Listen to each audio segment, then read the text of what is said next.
ಯಾನ್ ಕನ್ನಡ ವೀಕ್ಷಕರೇ, ಇವತ್ತಿನ ಸುದ್ದಿ ವಿಶ್ಲೇಷಣೆಗೆ ಸ್ವಾಗತ. ಇವತ್ತು ನಿಮ್ ಮುಂದೆ ಬಹಳ ಪ್ರಮುಖವಾದ ಸುದ್ದಿಗಳ ಮಹಾಪೂರ ಇದೆ. ಇಲ್ಲಿ ಇಡೀ ಸ್ಟೋರಿ ಲೈನ್ ಒಂದ್ ಲೈನ್ ಈಗಾಗಲೇ ನಾವು ಮಧ್ಯಾಹ್ನ ನೇರ ಪ್ರಸಾರ ಕೂಡ ಹೇಳಿದೀನಿ. ಏನಂತಂದ್ರೆ ಇವತ್ತು ಇಡೀ ದೇಶದಲ್ಲಿ ಬಹಳ ಎಲ್ಲರಿಗೂ ಪ್ರಶ್ನೆ ಕೇಳೋದು ಬಹಳ ಚೆನ್ನಾಗಿ ಬಂದ್ಬಿಟ್ಟಿದೆ. ಅದರಲ್ಲೂ ಗೋಧಿ ಮೀಡಿಯಾಗಳು, ಗೋಧಿ ಪತ್ರಕರ್ತರುಗಳು ಮತ್ತು ವಿರೋಧ ಪಕ್ಷದವರು, ಬಿಜೆಪಿ ಅವರಂತೂ ಬಹಳ ಚೆನ್ನಾಗಿ ಪ್ರಶ್ನೆ ಕೇಳ್ತಾ ಇದಾರೆ, ಬಹಳ ಒಳ್ಳೆ ಪ್ರಶ್ನೆಗಳನ್ನು ಕೇಳ್ತಾ ಇದಾರೆ. ಸೊ ಇದೇ ಪ್ರಶ್ನೆಗಳನ್ನ ಅವರ ಸರ್ಕಾರದ ತಪ್ಪುಗಳನ್ನ ಕೇಳಿದ್ರೆ, ಅವರು ಇರತಕ್ಕಂಥ ರಾಜ್ಯಗಳ ಪ್ರಶ್ನೆಗಳನ್ನ ಕೇಳಿದ್ರೆ ಅದಕ್ಕೆ ಅವರು ಉತ್ತರ ಕೊಡಲ್ಲ, ಮತ್ತೆ ಆ ರೀತಿ ಅವ್ರು ಮಾತೇ ಆಡಲ್ಲ ಅವ್ರು. ಪ್ರತಾಪ್ ಸಿಂಹ, ಆ, ಅಶೋಕ, ಆಮೇಲೆ ಛಲವಾದಿ ನಾರಾಯಣ ಸ್ವಾಮಿ, ವಿಜಯೇಂದ್ರ, ಹೀಗೆ ಆಮೇಲೆ ಕುಮಾರಸ್ವಾಮಿ ಅವ್ರ ಮಗ ಪುತ್ರ ನಿಖಿಲ್ ಕುಮಾರಸ್ವಾಮಿ. ಸೊ ಇವರೆಲ್ಲರೂ ಪ್ರಶ್ನೆ ಬಹಳ ಚೆನ್ನಾಗಿ ಕೇಳ್ತಾ ಇದ್ದಾರೆ. Very good. ಅದೇ ಇದು ಎಲ್ಲ ರಾಜಕೀಯದ ಹೊರತಾಗಿ ನಾವು ನೋಡಿದ್ರೆ ಆ ಇಡೀ RCBಯ ವಿಜಯೋತ್ಸವ ಇವತ್ತು ಅದು ದುಃಖದ ಉತ್ಸವ ಆಯ್ತು. ಮತ್ತು ಅಲ್ಲಿ ಮಕ್ಕಳು ಸತ್ತಿದ್ದಾರೆ, ಎಲ್ಲ 14 ವರ್ಷ, 20 ವರ್ಷ, 25 ವರ್ಷ ಎಲ್ಲ. ಬಹಳ ಬೇಜಾರಾಗುತ್ತೆ, ದುಃಖ ಆಗುತ್ತೆ, ಹಾಗೇನೆ ಕೋಪ ಕೂಡ ಬರುತ್ತೆ ನಮ್ಗೆ. ಅಂದ್ರೆ ನಾವು ನಮ್ಮ ಮಕ್ಕಳನ್ನ ಎಲ್ಲಿಗೆ ನಾವು ತಗೊಂಡೋಗಿ ಇಟ್ಟಿದ್ದೀವಿ ಅಂದ್ರೆ, ನಮ್ಮ ಮಕ್ಕಳು ಬೆಂಗಳೂರಿಗೆ ಬರೋದು ಇಲ್ಲಿ ಯಾಕೆ ಅಂದ್ರೆ, ಇಲ್ಲಿ ಈ ರೀತಿ RCB ಈ ತರ ನೋಡ್ಕೊಂಡು ಅವ್ರು ಆರಾಮಾಗಿ ಕಾಲ ಕಳ್ಕೊಂಡು ಇರಕ ಇವ್ರು ಬಂದಿರೋದು.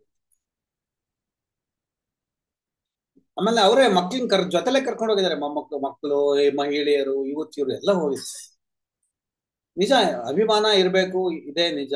ಆದ್ರೆ ನಾನಾಗ್ಲೇ ಹೇಳಿದಾಗೆ ನೇರ ಪ್ರಸಾರದಲ್ಲಿ, ಅಂದ್ರೆ ನಮಗೊಂದು ಗುರಿ ಇಲ್ಲ ಅಂತಂದ್ರೆ, ನಮ್ಗೊಂದು ಆದರ್ಶ ಇಲ್ಲ ಅಂತಂದ್ರೆ, ದೇಶದ ಬಗ್ಗೆ, ಈ ದೇಶದ ಸಂವಿಧಾನದ ಬಗ್ಗೆ, ಈ ದೇಶದ ಆ ಏನಂತ ಕೆಮಿಲಿಯನ್ ಅಂತ, ಕೆಮಿಲಿಯನ್ ಕನ್ನಡದಲ್ಲಿ ಗೋಸುಂಬೆ, ಈ ಗೋಸುಂಬೆ ಗುಳ್ಳೆನರಿ ರಾಜಕಾರಣಿಗಳ ಬಗ್ಗೆ ನಮಗ್ ಅರಿವಿಲ್ಲ ಅಂತಂದ್ರೆ, ಈ ರೀತಿ ನಮ್ಮನ್ನ ಅವರು ಡೈವರ್ಷನ್ ಮಾಡ್ತಾ ಇರ್ತಾರೆ. RCB ಏನದು IPL ಕ್ರಿಕೆಟ್ ಆಗ್ಲಿ, ಈ ರೀತಿ ಕ್ರಿಕೆಟ್ಗಳನ್ನ ಆಡಿಸ್ತಾ ಆಡಿಸ್ತಾ ಅವರು ಕಾಲ ಕಳಿಸ ಇಡೀ ದೇಶದ ಜನರನ್ನ ಉತ್ಸವ, ಆಟ, ಕ್ರಿಕೆಟ್, ಸಿನಿಮಾ ಇದರಲ್ಲಿ ಜನರನ್ನ ದಿಕ್ ತಪ್ಪಿಸ್ತಾ ಇರ್ತಾರೆ. ಆದ್ರೆ ಅವ್ರು ಮಾಡ್ತಾ ಇರ್ತಕ್ಕಂಥ ಹಣ ದಂಧೆಗಳು ಮಾತ್ರ ನಿರಂತರವಾಗಿ ನಡೀತಾ ಇರ್ತದೆ. ಇವತ್ತು ಬಹಳ ಪ್ರಮುಖವಾಗಿ ಒಂದು ಟ್ವೀಟ್ ಏನು ರಾಹುಲ್ ಗಾಂಧಿ ಅವರು ನರೇಂದರ್ ಸರೆಂಡರ್ ಅಂತ ಹೇಳಿ ಏನು ಹೇಳಿದ್ರು, ಆ ಒಂದು ಹೇಳಿಕೆಯನ್ನ ಇವತ್ತು ಬಿಜೆಪಿ ಬಹಳ ಕಠಿಣವಾಗಿ ತೆಗೆದುಕೊಂಡಿದೆ. ಮತ್ತು ಕಾಂಗ್ರೆಸ್ನಲ್ಲಿ ಇರ್ತಕ್ಕಂಥ ಬಿಜೆಪಿಯ ವಕ್ತಾರ, ಮೋದಿಯ ವಕ್ತಾರ, ದಿ ಗ್ರೇಟ್ ಇಂಗ್ಲಿಷ್ ಸ್ಪೀಕರ್, ಏನಂತ ಏನ್ ಗ್ರೇಟ್ ಅಲ್ಲ, ಆದ್ರೂ ನಂಗೆ ಅವ್ರು ಅನ್ಕೊಂಡ್ಬಿಟ್ಟಿದ್ದಾರೆ, so called great English speaker Shashi Tharoor. ನಾವ್ ಯಾರನ್ನೂ ಮೆಚ್ಚಿಸ್ಬೇಕಾಗಿಲ್ಲ. ನಾನು ಅಮೆರಿಕಾದವನಲ್ಲ, ನಾನು ಪಾಕಿಸ್ತಾನದವನಲ್ಲ. ಅವ್ರು ಯಾರು ಹೇಗೆ ಅಂದ್ರೆ ನೋಡಿ, ಹೆಂಗೆ ಬೆಣ್ಣೆ ಹಾಕೊಂಡು ಜಾರ್ಕೋತಾನೆ ಮುಂಚೆ, ಇವನು ಹೆಂಗ್ ಜಾರ್ಕೋತಾನೆ. ನಾನು ಅಮೆರಿಕಾದವನು ಅಲ್ಲ, ನಾನು ಇವನು ಅಲ್ಲ, ನಾನೇನು ಉತ್ತರ ಕೊಡ್ಬೇಕಾಗಿಲ್ಲ. ಹಾಗೇನೆ ಅಮೆರಿಕದ ಅಧ್ಯಕ್ಷರನ್ನ ನಾವು ಇಕ್ಕಟ್ಟಿಗೂ ಸಿಲುಕಿಸ್ಬೇಕಾಗಿಲ್ಲ. ಭಾರತ ಯಾರ ಮನಸ್ಸು ಒಲಿಸ್ಬೇಕಾಗಿಲ್ಲ. ಅಂದ್ರೆ ಎಷ್ಟು ಜನಾಗೆ ಮಾತಾಡ್ತಾರೆ. ವೀಕ್ಷಕರೇ, ನೀವು ಒಂದು ಅನ್ಕೊಳ್ಳಿ, ಏನಾದ್ರೂ ಈ ತಂಡಗಳು ಏನೋ 5-6 ತಂಡಗಳು ಹೋಗಿದ್ವಲ್ಲ, ಇವು ಹೋಗದೆ ಇದ್ದಿದ್ರೆ ಏನಾಯ್ತು? ವಿರೋಧ ಪಕ್ಷಗಳು ಮೊದಲು ನೀವು ಭಾರತ ಏನ್ ಮಾಡ್ತು, ಆಪರೇಷನ್ ಸಿಂಧೂರ ಏನ್ ನಡೀತು, ಯಾಕೆ ನಡೀತು, ಏನಾಯ್ತು ಅದರಿಂದ ಅಂತ ಹೇಳಿ ಮೊದಲು ವಿಶೇಷ ಅಧಿವೇಶನ ಕರೆದ ನಂತರ ನಾವು ಬರ್ತೀವಿ ವಿದೇಶ ಪ್ರವಾಸಕ್ಕೆ, ವಿದೇಶ ಡೆಲಿಗೇಷನ್ ಹೋಗ್ತೀವಿ ಅಂತ ಹೇಳಿದಿದ್ರೆ, ಮೋದಿಯ ಬಂಡವಾಳ ಇಲ್ಲೇ ಬಯಲಾಗ್ತಾ ಇತ್ತು. ಆದ್ರೆ ನಮಕ್ ಹರಾಮ್ಗಳು ಅಂತ ಕರೀತೀವಿ, ಅಂದ್ರೆ ಬೆನ್ನಲ್ಲಿ ಚೂರಿ ಹಾಕೋರು, ಪಕ್ಕದಲ್ಲೇ ಇರೋ ಶತ್ರುಗಳು. ದುಶ್ಮನ್ ಕಹಾ ಹೈ ಅಂದ್ರೆ ಬಗಲ್ ಮೇ ಅಂತ. ಯಾಕೋ ಹಿಂದಿನೇ ಜಾಸ್ತಿ ಬರ್ತಾ ಇದೆ. ನಂಗೇನು ಹಿಂದಿ ಪಂಡಿತ ಅಲ್ಲ, ಮತ್ತೆ ಹಿಂದಿ ಪ್ರೇಮಿನು ಅಂತ ಖಂಡಿತ ಅಲ್ಲ. ಯಾಕೆಂದ್ರೆ ಇವೆಲ್ಲ ಮಾತುಗಳು ನಾವು ಹಾಡ್ತಾ ಇರ್ತೀವಿ. ಸೊ ದುಶ್ಮನ್ ಕಹಾ ಹೈ ಅಂದ್ರೆ ಬಗಲ್ ಮೇ ಹೇ ಅಂತೇಳಿ. ದುಶ್ಮನ್ ಕೌನ್ ಹೇ? ಶಶಿ ತರೂರ್ ಹೇ. ಸೊ ಶಶಿ ತರೂರ್ ಇವತ್ತು ದುಶ್ಮನ್. ಯಾರಿಗ್ ದುಶ್ಮನ್? ಖಂಡಿತ ಈ ದೇಶಕ್ಕೆ ಅವ್ರ ದುಶ್ಮನ್. ಯಾಕೆ ದುಶ್ಮನ್ ಅಂತಂದ್ರೆ, ಸರ್ಕಾರದ ಫೇಲ್ಯೂರ್ನ ಹೇಳ್ಬೇಕಾದಂತ ವಿರೋಧ ಪಕ್ಷದಲ್ಲಿ ನಿಂತ್ಕೊಂಡು ಪ್ರಧಾನಿ ನರೇಂದ್ರ ಮೋದಿಯ ಫೇಲ್ಯೂರ್ಗಳನ್ನ ಹೇಳ್ಬೇಕಾದಂತ ಶಶಿ ತರೂರ್ ಗಿಮಿಕ್ ಮಾಡ್ತಾ, ಭಾಷಾ ಪ್ರೌಢಿಮೆಯನ್ನ ತೋರಿಸ್ತಾ, ನನ್ನನ್ನ ಬಿಜೆಪಿ ಕರ್ಕೋತಾರೆ, ಬಿಜೆಪಿಯಲ್ಲಿ ನಾನು ಹೋಗಿ ಕೇರಳದಲ್ಲಿ ನಾನು ಎಲೆಕ್ಷನ್ ನಿಂತ್ಕೋತೀನಿ, ಕೇರಳದಲ್ಲಿ ನಾನು ಕೇರಳದಲ್ಲಿ ನಾನು CM ಕ್ಯಾಂಡಿಡೇಟ್ ಆಯ್ತೀನಿ ಅಂತ ಹೇಳಿ ಕನ್ಸ್ ಕಾಣ್ತಾ ಇದ್ದಾರೆ, ಮನ್ಸಲ್ಲೇ ಮಂಡಿಗೆ ತಿಂತಾ ಇದ್ದಾರೆ. ಪ್ಲಾನ್ ಕೂಡ ರೆಡಿ ಆಗಿರ್ಬೋದೇನೋ. Shashi Tharoor will be the candidate of Kerala CM post. So ಕರ್ನಾಟಕದಲ್ಲಿ ಈ ಕಾಂಗ್ರೆಸ್ ಸರ್ಕಾರನ ಕೆಡವಬೇಕು. ಇದಕ್ಕೋಸ್ಕರ JP ನಡ್ಡಾ ಬಂದು ಈಗಾಗಲೇ ಮೊನ್ನೆ ಒಂದು ಅಜೆಂಡಾವನ್ನ ರೆಡಿ ಮಾಡಿಕೊಟ್ಟಿದ್ದಾರೆ. ಏನ್ ರೆಡಿ ಮಾಡಿಕೊಟ್ಟೋಗಿದ್ದಾರೆ ಅಂತಂದ್ರೆ, ಕರ್ನಾಟಕದ ಬಿಜೆಪಿ ನಾಯಕರಿಗೆ ಕರ್ನಾಟಕ ಹೊತ್ತಿ ಹುರಿಬೇಕು. ಕರ್ನಾಟಕ ಹೊತ್ತಿ ಹುರಿಬೇಕು. ಕೋಲ್ಕತ್ತಾ, ಪಶ್ಚಿಮ ಬಂಗಾಳ ಮಾದರಿಯಲ್ಲಿ ಹೊತ್ತು ಹುರಿಬೇಕು. ಸೊ ಈ ಮಾಡೆಲ್ ಅನ್ನ ಕೊಟ್ಟಿದ್ದಾರೆ. ಸೊ ಈ ಬಿಜೆಪಿಯ ನಾಯಕರು ಮಂಗಳೂರು ಮತ್ತು ಕಲಬುರಗಿಯಲ್ಲಿ ಹೆಚ್ಚು ಬೆಂಕಿ ಹಚ್ಚಿಸ್ತಾರೆ. ಹೆಚ್ಚೆಚ್ಚು ಕೊಲೆಗಳು ನಡೀತವೆ. ನೋಡಿ, ಈ ಎರಡೇ ಭಾಗದಲ್ಲಿ ನಡೀತಕ್ಕಂಥದ್ದು. ಕುಮಾರಸ್ವಾಮಿ ಹೇಳ್ಬಿಟ್ಟು ದಯವಿಟ್ಟು ನಮ್ಮ ಮಂಡ್ಯಕ್ಕೆ ಬರ್ಬೇಡಿಯಪ್ಪ ಅಂತ ಹೇಳ್ಬಿಟ್ಟಿದ್ದಾರೆ. ಅಲ್ಲೂ ಆಗ್ಬೋದೇನೋ ಗೊತ್ತಿಲ್ಲ, ಬರಬೇಡಿ ಅಂತ ಹೇಳಿದ್ದಾರೆ. ಯಾಕಂದ್ರೆ ಒಂದ್ ಸೀಟ್ ಗೆಲ್ಲಲ್ಲ. ಆಮೇಲೆ ಅವ್ರಿಗೆ ಇರೋದು ಯಾವುದು, ಮಂಡ್ಯ ಮತ್ತೆ ಕ್ಯಾರ್ಪೇಟೆ ಎರಡೇ ಇರೋದು ಈಗ ಅವ್ರು. ಸೊ ಆಮೇಲೆ ಅದನ್ನು ಗೆಲ್ಲಲ್ಲ ಅವ್ರ ಮಂಡ್ಯ ಜಿಲ್ಲೆ. ಸೊ ಅಂತ ಅಯ್ಯ ಇರೋದನ್ನ ಅಲ್ಲೇನು ಮಾಡಬೇಡಿ ಅಂತ ಕೇಳ್ಕೊಂಡಿದಾರಂತೆ, ನನಗೆ ಗೊತ್ತಿರೋ ಮಾಹಿತಿ ಪ್ರಕಾರ. ಇನ್ನು ಈ ಮಾಹಿತಿ ಪ್ರಕಾರ ನನಗೆ ನೆನಪಾಯ್ತು, ಇವತ್ತು ಇಡೀ ದೇಶದ ಒಂದು ವಿಶ್ಲೇಷಣೆ ಆಗಿದೆ. ಸ್ಟ್ಯಾಟಿಕಾ ಅಂತ ಹೇಳಿ ಒಂದು ವಿಶ್ಲೇಷಣೆ ಆಗಿದೆ. ಈ ಸ್ಟ್ಯಾಟಿಕಾ ವಿಶ್ಲೇಷಣೆ ಪ್ರಕಾರ ವಿಶ್ವದಲ್ಲೇ ಅತಿ ಹೆಚ್ಚು ತಪ್ಪು ಮಾಹಿತಿಗಳನ್ನ, ಸುಳ್ಳು ಮಾಹಿತಿಗಳನ್ನ ಹರಡೋ ದೇಶ ಅಂತಿದ್ರೆ ಅದು ಯಾವ್ದಾದ್ರು ಇದ್ರೆ ಅದು ಭಾರತ ದೇಶ. ನಾನು ಹೇಳ್ತಾ ಮಾತ್ರ ನನ್ನ ಮೇಲೆ ಕೋಪ ಮಾಡ್ಕೋಬೇಡಿ. ಇದು ಸ್ಟ್ಯಾಟಿಕಾ ಬಿಟ್ಟಿರ್ತಕ್ಕಂಥ ವರದಿ. ಅತಿ ಹೆಚ್ಚು ಸುಳ್ಳು ಮಾಹಿತಿಗಳನ್ನ, ನೆಗೆಟಿವ್ ಮಾಹಿತಿಗಳನ್ನ ಇಡೀ ವಿಶ್ವಕ್ಕೆ ಸ್ಪ್ರೆಡ್ ಮಾಡ್ತಕ್ಕಂಥದ್ದು, ಇಡೀ ದೇಶಕ್ಕೆ ಸ್ಪ್ರೆಡ್ ಮಾಡ್ತಕ್ಕಂಥದ್ದು ಭಾರತ ದೇಶ. ಅದರಲ್ಲೂ ವೀಕ್ಷಕರೇ ನೀವು ತಿಳ್ಕೋಬೇಕು, ಆ ರೀತಿಯ ಸ್ಪ್ರೆಡ್ ಮಾಡ್ತಕ್ಕಂಥ, ವಿಷವನ್ನ ಹಂಚತಕ್ಕಂಥ ದೊಡ್ಡ ಆರ್ಮಿಯನ್ನೇ ಸಾಕೊಂಡಿದ್ದಾರೆ ಬಿಜೆಪಿ IT ಸೆಲ್. ಈ IT ಸೆಲ್ ನ ಮೆಂಬರ್ಗಳು ಯಾರು ಅಂದ್ರೆ, ಅವ್ರು ಯಾರೋ ಕೆಲಸದ ಇಲ್ಲದ ಅನ್ಕೋಬೇಡಿ. ಅವರು ಕಾಲೇಜ್ ವಿದ್ಯಾರ್ಥಿಗಳು ಆಗಿರ್ತಾರೆ, ಸರ್ಕಾರಿ ನೌಕರರು ಆಗಿರ್ತಾರೆ, ಡಾಕ್ಟರ್ಸು, ಎಂಜಿನಿಯರ್ಸು ಎಲ್ಲ ಕೂಡ ಆಗಿರ್ತಾರೆ, ರಿಟೈರ್ಡ್ ಆಫೀಸರ್ಗಳಾಗಿರ್ತಾರೆ. ಸೊ ಇವರೇ ಈ IT ಸೆಲ್ ನ ವೀರಾದಿ ವೀರರು. ಸೊ ಈ ವೀರಾದಿ ವೀರರೆಲ್ಲ ಮಿಸ್ಇನ್ಫಾರ್ಮೇಶನ್, ಡಿಸ್ಇನ್ಫಾರ್ಮೇಶನ್, ರಾಂಗ್ ಇನ್ಫಾರ್ಮೇಶನ್ ಇಷ್ಟನ್ನ ಸ್ಪ್ರೆಡ್ ಮಾಡ್ತಾರಂತೆ ಇಂಡಿಯಾದಲ್ಲಿ. ಇದು ವರ್ಲ್ಡ್ ಅಲ್ಲೇ ಬಂದಿರ್ತಕ್ಕಂಥ ಸೊ ಹಾಗೆ ಶಶಿ ತರೂರ್ ಮಾತಾಡ್ತಾ ಹೇಳ್ತಾರೆ, ಭಾರತ ಮತ್ತು ಶ್ವೇತಭವನ ನಡುವೆ ನಾನು ಬಿರುಕಾಗಿ ನಾನು ಏನೋ ಮಾತಾಡಕ್ ನಾ ಇಲ್ಲಿ ಬಂದಿಲ್ಲ. ಎಂಥ ಮಳ್ಳನ್ ಮಗ ನೋಡಿ, ಬಂದಿಲ್ಲ. ಈ ಬಗ್ಗೆ ಪ್ರತಿಕ್ರಿಯಿಸಲೇಬೇಕು ಅಂತ ಏನಿಲ್ಲ. ಅವ್ರೇನು ಅಂದ್ರೆ ಡೊನಾಲ್ಡ್ ಟ್ರಂಪ್ ಮಧ್ಯ ವಹಿಸಿದಾರಾ ಅಂತ ಕೇಳಿದ್ರು ಪ್ರಶ್ನೆ ಪತ್ರಕರ್ತರು. ಅದಕ್ಕೆ ನಾನು ಯಾಕೆ ಉತ್ತರ ಕೊಡ್ಬೇಕು? ಹೌದು, ಶಶಿ ತರೂರ್ ಯಾಕೆ ಉತ್ತರ ಕೊಡ್ಬೇಕು? ಉತ್ತರ ಕೊಡ್ಬೇಕಾದ್ರೆ ಯಾರು? ಪ್ರಧಾನಿ, ಗೃಹ ಸಚಿವ, ರಕ್ಷಣಾ ಸಚಿವ, ವಿದೇಶಾಂಗ ಸಚಿವ, ಇವರು ಉತ್ತರ ಕೊಡ್ಬೇಕು. ಆದ್ರೆ ನಾನು ಯಾಕೆ ಉತ್ತರ ಕೊಡ್ಲಿಕ್ಕೆ?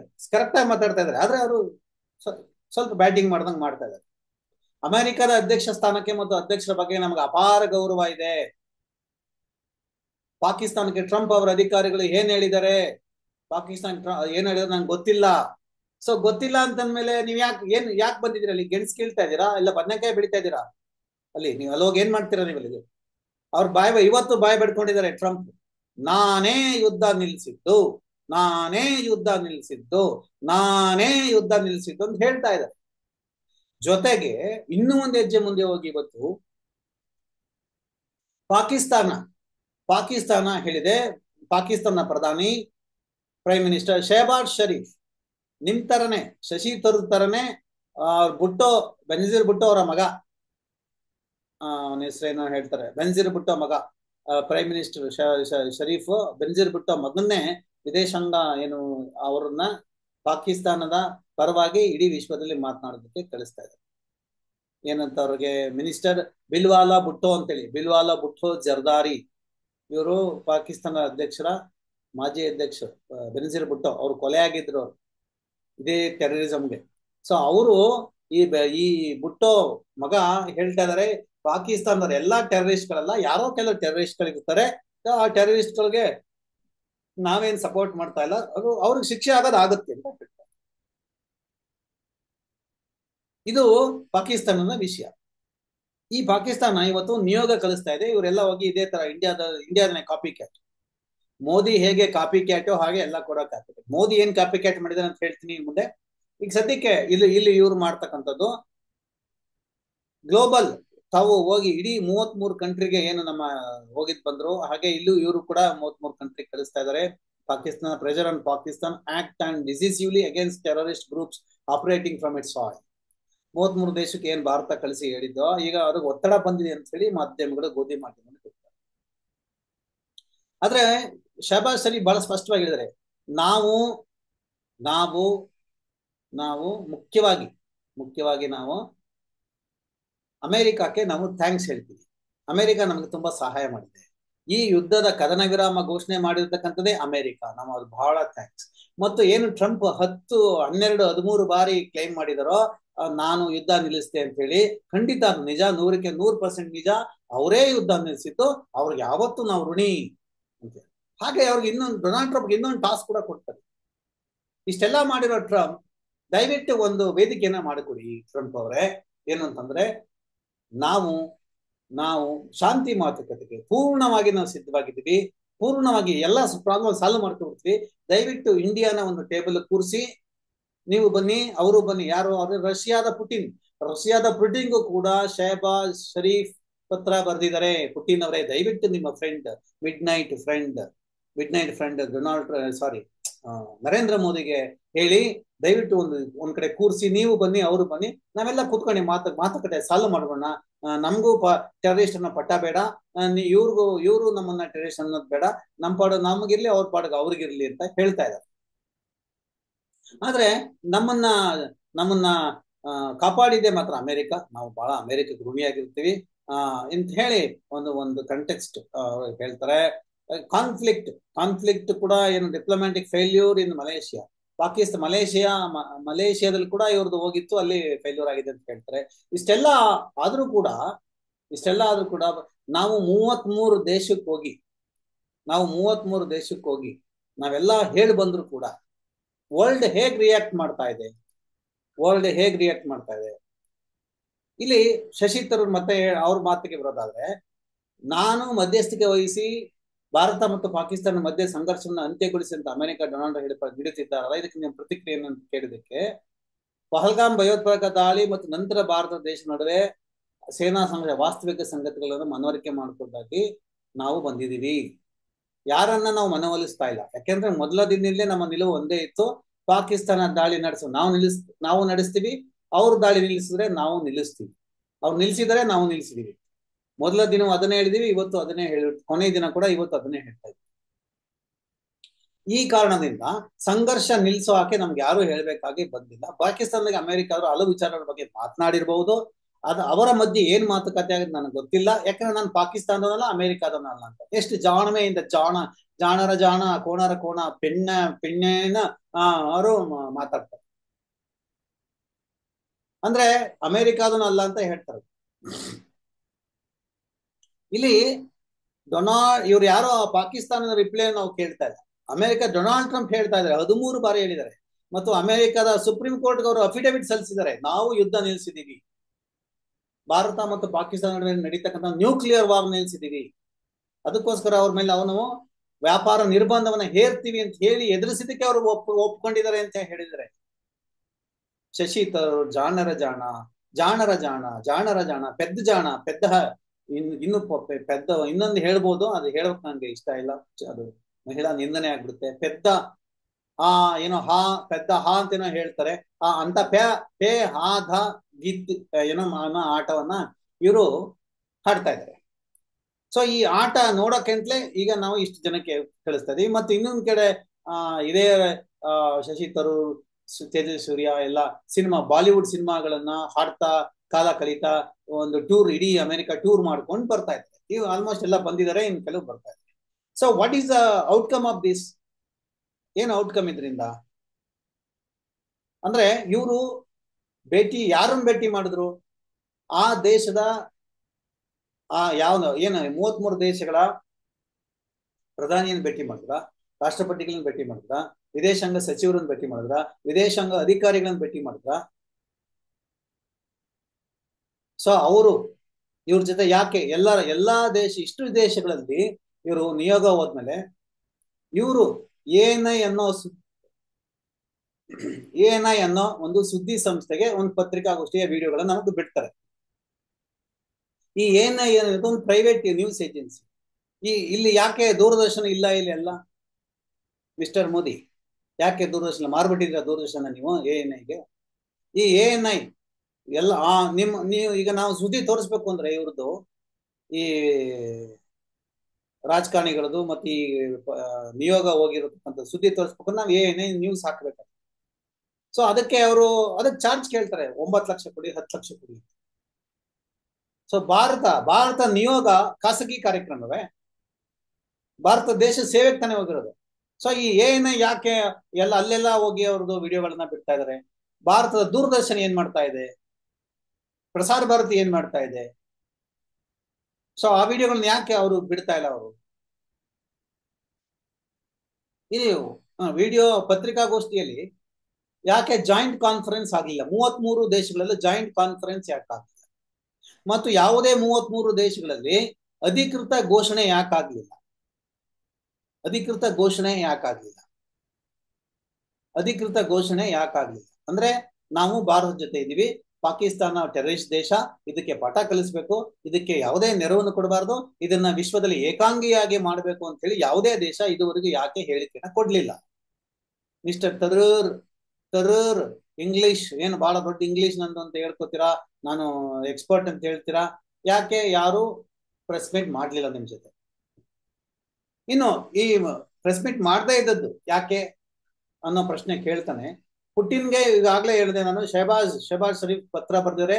ಟ್ರಂಪ್ ಮತ್ತೆ ಪುಟಿನ್ ಮಾತುಕತೆ ಮಾಡಿ ಇಂಡಿಯಾ ಮತ್ತು ಪಾಕಿಸ್ತಾನ ನಡುವಿನ ಯುದ್ಧವನ್ನ ನಾವು ಸರಿ ಮಾಡೋಣ, ಮಾತಾಡೋಣ ಅಂತೇಳಿ ಇಬ್ರು ಮಾತಾಡ್ಕೊಂಡಿದ್ದಾರೆ.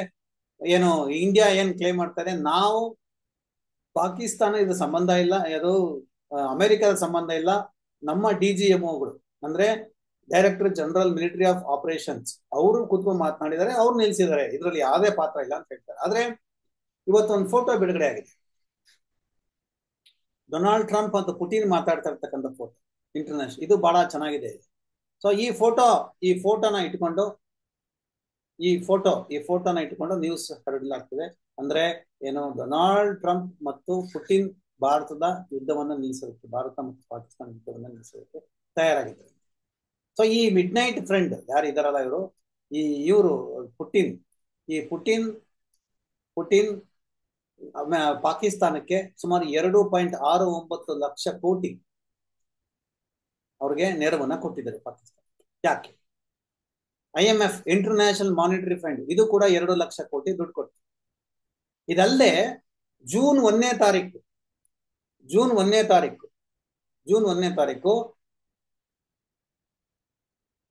ADB Asian development bank CEO ಪ್ರಧಾನಿ ನರೇಂದ್ರ ಮೋದಿ ಅವರನ್ನ ಭೇಟಿ ಮಾಡ್ತಾರೆ.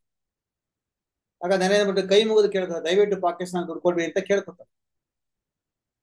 ಅದು ಟೆರರಿಸ್ಟ್ ಆಕ್ಟಿವಿಟಿಗಳು ಬಳಸುತ್ತೆ, ವೆಪನ್ಸ್ ಖರೀದಿ ಮಾಡುತ್ತೆ, ಅಶಾಂತಿ ಉಂಟು ಮಾಡುತ್ತೆ, ಟೆರರಿಸಂ ಮಾಡುತ್ತೆ ಅಂತ ಕೇಳ್ಕೊತಾರೆ. 3ನೇ ತಾರೀಕು ಅದೇ ಏಷ್ಯನ್ ಡೆವಲಪ್ಮೆಂಟ್ CEO ಹೋಗಿ ಭೇಟಿ ಮಾಡಿ ಪಾಕಿಸ್ತಾನ ಭೇಟಿ ಮಾಡಿ ಅವ್ರಿಗೆ 800 ಕೋಟಿ ರೂಪಾಯಿಯನ್ನ ನೆರವನ್ನ ಕೊಡ್ತಾರೆ, ಸಾಲವನ್ನ ಕೊಡ್ತಾರೆ. ಸೊ ಅಂದ್ರೆ ನಾವೇನ್ ಹೇಳ್ತಾ ಇದೀವಲ್ಲ, ಅದು ಪಾಕಿಸ್ತಾನ ಟೆರರಿಸ್ಟ್ ದೇಶ, ಅದು ಏಕಾಂಗಿ ಮಾಡ್ಬೇಕು ಅನ್ನೋದೇ ನಮ್ಮ ಉದ್ದೇಶ, ನಿಯೋಗದ ಉದ್ದೇಶ, ಪ್ರಧಾನಿಯವರ ಉದ್ದೇಶ. ಆದ್ರೆ ನಿಮ್ ಇದುವರೆಗೂ 33 ದೇಶಗಳಲ್ಲಿ ಒಂದೇ ಒಂದು ದೇಶ ನಿಮ್ ಪರವಾಗಿ ಹೇಳಿಕೆ ಕೊಟ್ಟಿಲ್ಲ. ಯಾಕೆ? ಮತ್ತು ನಾನಾಗ್ಲೇ ಹೇಳಿದಾಗೆ IMF, Russia, ADB Asian development bank ಎಲ್ಲ ಕೂಡ ಯಾಕೆ ಪಾಕಿಸ್ತಾನಕ್ಕೆ ದುಡ್ಡು ಕೊಡ್ತಾ ಇದ್ದಾರೆ? ಏನ್ ನಡೀತಾ ಇದೆ? ಯಾಕೆ ಅವ್ರಿಗೆ ದುಡ್ಡು ಕೊಡ್ತಾ ಇದ್ದಾರೆ? ಆಮೇಲೆ ಇನ್ನೊಂದು ಇದಕ್ಕಿಂತ ಏನು ಮಜಾ ಅಂತಂದ್ರೆ, ನಾನು ಆಗಲೇ ಇದು ಕೊಟ್ಟಿದ್ದೀನಿ ಕೂಡ, G7 ಸಮ್ಮೇಳನಕ್ಕೆ ವಿಶ್ವಗುರು ಬಿರುದಾಂಕಿತ ಚಲದಂಕ ಮಲ್ಲ, ಗಂಡರ ಗಂಡ ಪುಂಡ, ಭಾರತಕ್ಕೆ ಎಲ್ಲಾ ಮಹಿಳೆಯರ ಗಂಡ ಅಂತೇಳಿ ಸಿಂಧೂರ ಕೊಡಕೋಗಿದ್ದಂತ ಒನ್ ಹಸ್ಬ್ಯಾಂಡ್. ಸೊ ಅವ್ರನ್ನ ಕರೆದಿಲ್ಲ G7ಗೆ ಕರೆದಿಲ್ಲ. ಯಾಕೆ ಕರೆದಿಲ್ಲ? ಅದು ಕೂಡ ಅದನ್ನ ಯಾವ ಶಶಿತರು ಕೂಡ ಯಾರು ಕೇಳಲಿಲ್ಲ, ಅದು ಸಮರ್ಥನೆ ಮಾಡ್ಕೊಂಡಿಲ್ಲ. G7ಗೆ ಅದನ್ನ ಏನ್ ಸಮರ್ಥನೆ ಕೊಟ್ಕೋತಾ ಇದ್ದಾರೆ ಅಂತಂದ್ರೆ G7 ನಡೆಸ್ತಾ ಇರೋದು ಕೆನಡಾಗೂ ಭಾರತಕ್ಕೂ ಆಗಲ್ಲ. ಯಾಕೆಂದ್ರೆ ಕೆನಡಾದ ಹೋರಾಟಗಾರನನ್ನ ಬ್ರಿಟನ್ ನಲ್ಲಿ ಕೊಂದಂತ ಆರೋಪವನ್ನ ಭಾರತ ಒತ್ಕೊಂಡಿದೆ. ನಿಜ್ಜರ್ ಕೊಲೆ. ಆ ಕೊಲೆ ಆರೋಪಿ ಯಾರು ಅಂದ್ರೆ ಭಾರತದ ಗೃಹ ಸಚಿವ ನಂಬರ್ 1. A1. A2 ಭಾರತದ James Bond don Ajit Doval. ಇವ್ರ ಮೇಲೆ ನೇರವಾಗಿ ಆರೋಪವನ್ನು ಹೊರಿಸಿದೆ ಇಂಟರ್ನ್ಯಾಷನಲಿ ಕೆನಡಾ. ಸೊ ಅದಕ್ಕೆ ನಮ್ಮನ್ನು ಕರೆದಿಲ್ಲ, ಅದ್ರಲ್ಲಿ ಏನು ತಪ್ಪಿಲ್ಲ. ನಾವೆಲ್ಲ ಮೊದಲೆಲ್ಲ ಹಿಂದೆ ಹೋಗಿದ್ದೋ 2019 ಹೋಗಿದ್ದೋ, ನಾವು ಎಲ್ಲ ಸಮ್ಮೇಳನ ಭಾಗವಹಿಸಿದ್ದೋ. ಬಿಕಾಸ್ ಆಫ್ ಕೆನಡಾ ನಮ್ಗೆ ಸಿಕ್ಕಿಲ್ಲ ಅಷ್ಟೇ, ನಮ್ಮ ಫಾರಿನ್ ಪಾಲಿಸಿ ಸರಿ ಇದೆ ಅಂತ ಹೇಳ್ತಾರೆ. ಆದ್ರೆ ಕೆನಡಾ ಹೋಸ್ಟೇ ಮಾಡಿದ್ರು ಕೂಡ ಆ G7 ರಾಷ್ಟ್ರಗಳು ಯಾಕೆ ಕೆನಡಾ ಮೇಲೆ ಒತ್ತಡ ಹೇರ್ತಾ ಇಲ್ಲ? ಭಾರತವನ್ನ ಕರೀರಿ, ಭಾರತ ಬಹಳ ಮುಖ್ಯವಾದ ದೇಶ ಮತ್ತು ಪಾಕಿಸ್ತಾನ ಜೊತೆ ಟೆರರಿಸ್ಟ್ ಸಂಬಂಧದಲ್ಲಿ ಬಹಳ ನರಳುತ್ತಾ ಇದೆ, ಎಲ್ಲ ಬಂದು ದೇಶಕ್ಕೆ ಯಾಕೆ ಎಲ್ಲ ದೇಶಗಳು ಹೇಳಲಿಲ್ಲ? ಸೊ ಇದು ನಮ್ಮ ಮುಂದೆ ಇರ್ತಕ್ಕಂಥ ಇದಕ್ಕೆ ಶಶಿ ತರೂರ್ ಆಗ್ಲಿ ಸಲ್ಮಾನ್ ಖುರ್ಷಿದ್ ಆಗ್ಲಿ ಯಾರು ಉತ್ತರವನ್ನ ಕೊಡೋಕಾಗದೇ ಇರೋಂಥ ಪ್ರಶ್ನೆ.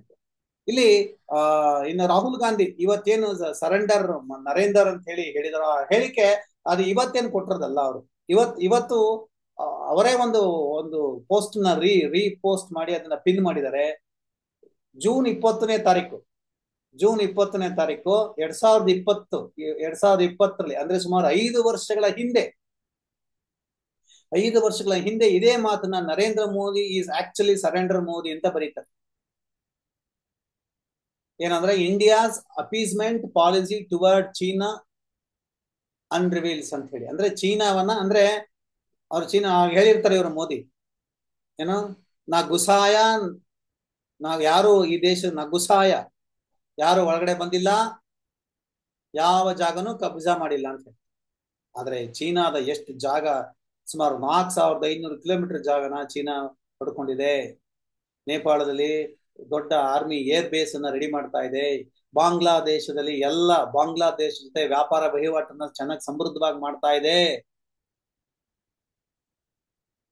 ನೇಪಾಳ, ಬಾಂಗ್ಲಾ, ಸಣ್ಣ ಪುಟ್ಟ ರಾಷ್ಟ್ರಗಳೆಲ್ಲ ಕೂಡ ಚೀನಾ ಜೊತೆ ಸೇರ್ಕೊತಾ ಇದ್ದಾವೆ.